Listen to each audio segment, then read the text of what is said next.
Hello दोस्तों, आप सभी कैसे हो? आई होप आप सभी बढ़िया होंगे। तो चलिए आज का टॉपिक वाइटल साइन के बारे में जानते हैं कि वाइटल साइन होता क्या है। वाइटल साइन शरीर के तापमान, टेम्परेचर, नाड़ी, पल्स, श्वसन, रेस्पिरेशन एवं रक्तचाप, ब्लड प्रेशर को जैविक चिन्ह कहा जाता है। जैविक चिन्ह शरीर की क्रियात्मक स्थिति, फिजियोलॉजिकल स्टेटस को प्रदर्शित करते हैं। शरीर के तापमान, नाड़ी, श्वसन एवं रक्तचाप को जैविक चिन्ह कहा जाता है क्योंकि इनका नियंत्रण शरीर के जैविक अंग जैसे हृदय, हार्ट, मस्तिष्क, ब्रेन, गुर्दों, किडनी आदि के द्वारा होता है।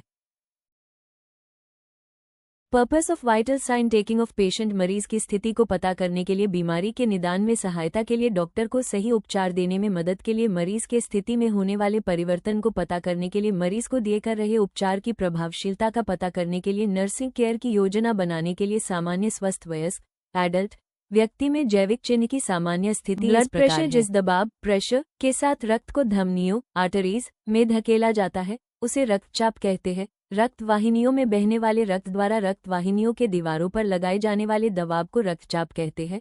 शरीर का रक्तचाप स्फिग्मोमेनोमीटर द्वारा मापा जाता है। ये दो प्रकार का होता है। 1. Systolic pressure. 2. Diastolic pressure. Normal blood pressure 120/80 of a millimetre of Hg होता है। टेम्परेचर शरीर की ऊष्मा को इकाई के रूप में अभिव्यक्त प्रदर्शित करना ही तापमान है। व्यक्ति के शरीर के अंदर उत्पन्न ऊष्मा थर्मोजेनेसिस एवं ऊष्मा के क्षय थर्मोलिसिस के रूप में परिभाषित करना ही शरीर का तापमान होता है। शरीर के तापमान को क्लिनिकल थर्मामीटर द्वारा मापा जाता है। शरीर में ऊष्मा या शरीर के तापमान के नियंत्रण का केंद्र हाइपोथैलेमस होता है। शरीर के सामान्य तापक्रम 98.6 to the power of 0 F 37 C रहता है। पल्स रक्त परिसंचरण के लिए जब हृदय का बायां निलय लेफ्ट वेंट्रिकल शरीर में शुद्ध रक्त पहुंचाने के लिए संकुचित कॉन्ट्रैक्शन होता है तो धमनियों आर्टरीज में फैलाव एक्सपेंशन होता है तथा बाएं निलय के शिथिलन से धमनियों में संकुचन रिकॉइल होता है। हृदय की धड़कन की संख्या प्रति मिनट है जिसे धमनियों में रक्त के दबाव के प्रवाह के रूप में महसूस किया जा सकता है।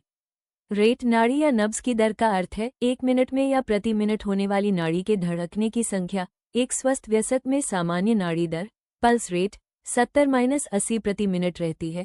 नवजात में 140-160 प्रति मिनट, शिशु में 120-140 प्रति मिनट, वयस्क में योजक चिन्ह 70-80 प्रति मिनट, वृद्धावस्था में सामान्य से कम या अधिक हो सकता है।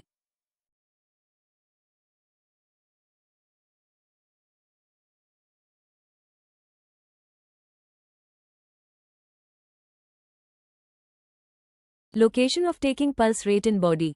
टेम्पोरल आर्टरी टेम्पोरल अस्थि के ऊपर, करोटिड आर्टरी गर्दन के बगल में, ब्रैकियल आर्टरी कोहनी के अंदर वाले भाग पर, फेमरल आर्टरी जांघों पर जहां पेट और पैर मिलते हैं, पोप्लटेयल आर्टरी घुटने के पीछे वाले भाग में, पोस्टीरियर टिबियल आर्टरी मीडियल मैलियलस के पीछे टखने के बीच वाला भाग, डोर्सालस पेडिस पांव की डोर्सालस पेडिस आर्टरी पर। रेस्पिरेशन फेफड़ों लंग्स द्वारा शरीर के अंदर ऑक्सीजन लेना एवं कार्बन डाइऑक्साइड को बाहर निकलना ही श्वसन कहलाता है। श्वसन नियंत्रण का केंद्र मेडुला ऑब्लोंगाटा होता है। रेट 1 मिनट में होने वाले कुल श्वसन संख्या श्वसन दर कहलाता है। स्वस्थ वयस्क में सामान्य श्वसन दर 16-20 प्रति मिनट रहती है। Abnormal respiration condition. ब्रेडीपीनिया श्वसन दर का 10 प्रति मिनट से कम होना, टैकीपनिया श्वसन दर 24 प्रति मिनट से अधिक होना, डिस्पनिया व्यक्ति हो सांस लेने में कष्ट हो या श्वसन में परेशानी हो, एपनिया श्वसन का बिल्कुल रुक जाना, अस्फिक्सिया ऑक्सीजन की अपर्याप्त आपूर्ति के कारण श्वास में उत्पन्न बाधा या अवरोध।